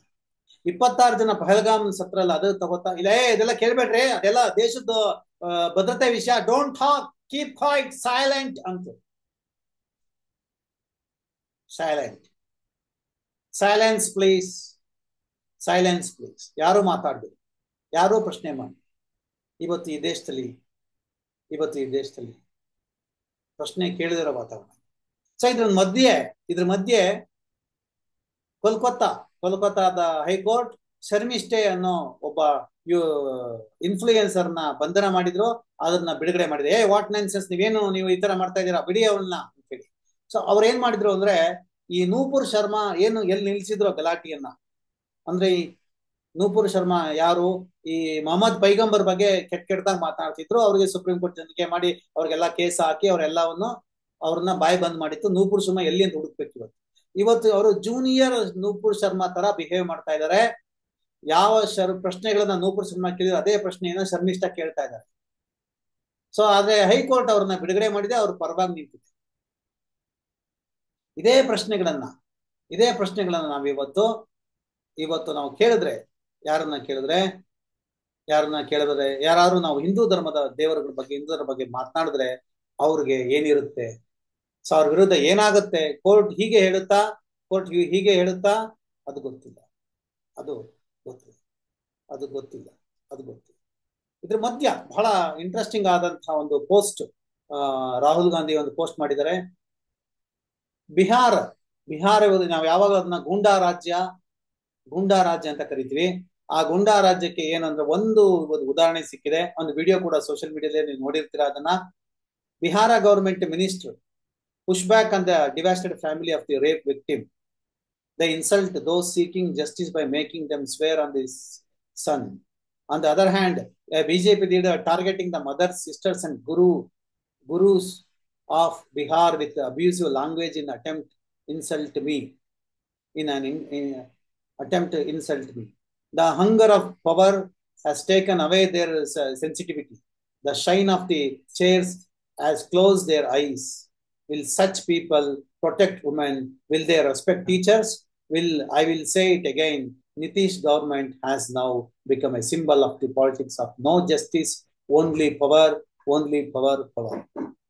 So ಇಲ್ಲಿ ಈ ರೇಪ್ ವಿಕ್ಟಿಮ್ ಯಾರು ಅಂತಂದ್ರೆ, ಇಲ್ಲಿ ಒಬ್ಬ ಬಿಜೆಪಿಯ ನಾಯಕನೇ ಆ ಅಧ್ಯಕ್ಷನ ಮಗಳನ್ನ ರೇಪ್ 13 ವರ್ಷದ ಮಗಳನ್ನ ರೇಪ್ ಮಾಡಕ್ ಹೋಗ್ತಾನೆ. ಆತ ಆ ಹುಡುಗಿ ತಪ್ಪಿಸ್ಕೊಂಡು ಓಡ್ ಬರ್ತಾಳೆ. ಸೊ ಆ ವಿಡಿಯೋ ಕೂಡ ನೀವು ನೋಡ್ಬೋದು. ಸೊ ನಮ್ಮ ದೇಶ ಎಲ್ಲಿಗೆ ಹೋಗ್ತಾ ಇದೆ, ಏನಾಗ್ತಾ ಇದೆ, ಇದು ನಾವು ಮುಂದೆ ನೀವು ಕೊಡ್ತಾ ಇರ್ತಕ್ಕಂಥ ವಿಶ್ಲೇಷಣೆ. ಇದು ಯಾವ ಮೀಡಿಯಾದಲ್ಲೂ ಬರಲ್ಲ. ಸೊ ನಮ್ಮ ಮೀಡಿಯಾದಲ್ಲಿ ಮಾತ್ರ. ನಮ್ದು ಮುಕ್ತ ಸ್ವತಂತ್ರ ಪತ್ರಿಕೋದ್ಯಮ. ನಾವ್ ಯಾರನ್ನೂ ಕೇರ್ ಮಾಡಲ್ಲ. ಕೇರ್ ಅಂದ್ರೆ ನಾವು ಬಗ್ಗಲ್ಲ. ಯಾಕೆಂದ್ರೆ ನಾವ್ ಯಾರ ಹತ್ರನು ಯಾವುದಕ್ಕೂ ನಾವು ಯಾವ ಕೈ ಚಾಚಿಲ್ಲ, ಕೈ ಚಾಚುವುದಿಲ್ಲ. ಸೊ ಸಾಧ್ಯವಾದಷ್ಟು ಸತ್ಯ ಹೇಳಿ ಮತ್ತು ನಿಷ್ಪಕ್ಷಪಾತವಾಗಿ ಪ್ರಶ್ನೆಗಳನ್ನು ಕೇಳ್ತಾ ಎಲ್ಲರಿಗೂ ನಿಮಗೆ ನಿಜವಾದ ಒಂದು ಸುದ್ದಿಯನ್ನು ತಲುಪಿಸ್ತಕ್ಕಂಥ ಮತ್ತು ಏನ್ ನಡೀತಾ ಇದೆ ಅಂತ ಅರ್ಥ ಮಾಡಿಸ್ತಕ್ಕಂಥ ಪ್ರಯತ್ನ ಮಾಡ್ತೀವಿ. ನಮ್ಮ ಮುಕ್ತ ಪತ್ರಿಕೆಗೆ ಬೆಂಬಲ ಇರಲಿ. ಅಲ್ಲಿವರೆಗೂ ಸಿಯಾನ್ ಕನ್ನಡ ನೋಡ್ತಾರಿ ಮತ್ತು ನಮ್ಮ ಈ ಹೋರಾಟಕ್ಕೆ ಬೆಂಬಲ. ನಮಸ್ಕಾರ.